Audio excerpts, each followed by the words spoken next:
Good morning. Here it is. It's Monday morning.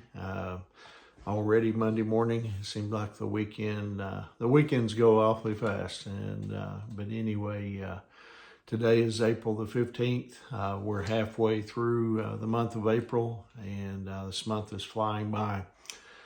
I hope you had a great weekend. I hope that again, as always, I hope you were able to maybe spend some time with your family, just enjoying, hopefully being able to rest up a little bit. And anyway, I know there's lots going on, but anyway, I hope this morning, hope you had a good weekend. This morning finds you doing well. I hope that you're feeling well. Hope that you're not under the weather, so to speak, or feeling sick. And anyway, hope that you were able to rest well last night, and now ready to tackle the opportunities that God has blessed us with here on this Monday morning, a brand new week ahead of us.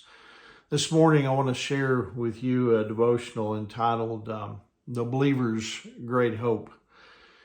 Deep inside us, there's a sense that there's something more in life. No matter what experiences we've had, no matter how wonderful they were, they were only a glimpse of what is still ahead of us. We are homesick for a place that we've never been to, and that place is heaven. The Bible says that we were wired this way. In Ecclesiastes chapter 3, verse 11, it says that God has planted eternity in the human heart. Now this just simply means we have a sense that there's more to life, and that keeps us, moving forward. It's kind of like the homing instinct that we see in the animal kingdom. Our homing instinct, however, is for a place that we haven't yet seen. If you're a Christian, a believer in Jesus Christ, then you are going to heaven. Jesus said the following in John chapter 14, verses 2 and 3. He said, "There is more than enough room in my Father's home. If this were not so, would I have told you that I'm going to prepare a place for you? When everything is ready, I will come and get you, so that you will always be with me where I am." Interestingly, the Bible doesn't tell us, that much about heaven. I mean, there are some passages about it, but there's not a whole lot. For example, the Apostle Paul, he had a unique experience of dying, going to heaven and having to come back to earth. Paul didn't get into great detail about what he saw on the other side, but he said this much in 2 Corinthians chapter 12, verse 4. He said, "I was caught up to paradise and heard things so astounding that they cannot be expressed in words, things no human is allowed to tell."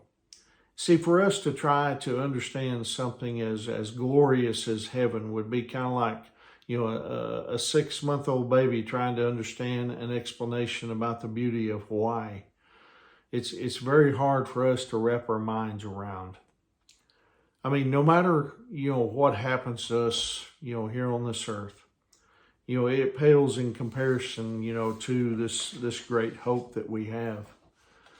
Writing to the church in Corinth, the Apostle Paul, he said the following in 2 Corinthians chapter 4, verses 17 and 18. He said, "For our present troubles are small and won't last very long, yet they produce for us a glory that vastly outweighs them and will last forever.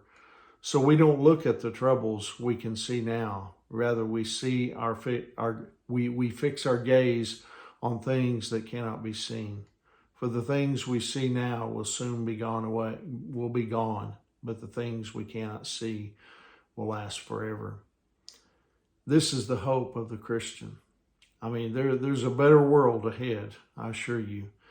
But until that day, there's nothing that will completely satisfy our lives in the times we're living in. There's something greater than what we are experiencing right now. And I'm thankful for that, trust me. Yet not everyone has this hope. I mean, if you don't have this hope in Jesus Christ, then you ought to be afraid right now. Listen, you ought to be afraid if you don't know whether you're going to go to heaven.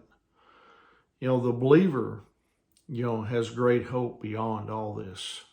We have the great hope that a place called heaven is waiting for us on the other side. And that's why we, as believers, we should be sharing, the love of Christ with those around us. We should be sharing, about what salvation is and what Jesus can do for, the one that is lost, the one that doesn't know him.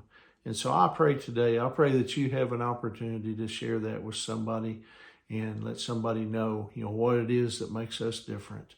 But anyway, I hope that encourages you here on this Monday morning. I hope you have a wonderful day. And as always, remember Angie and I, we love you guys and we're praying for you. And Lord willing, I'll see you tomorrow morning. God bless you.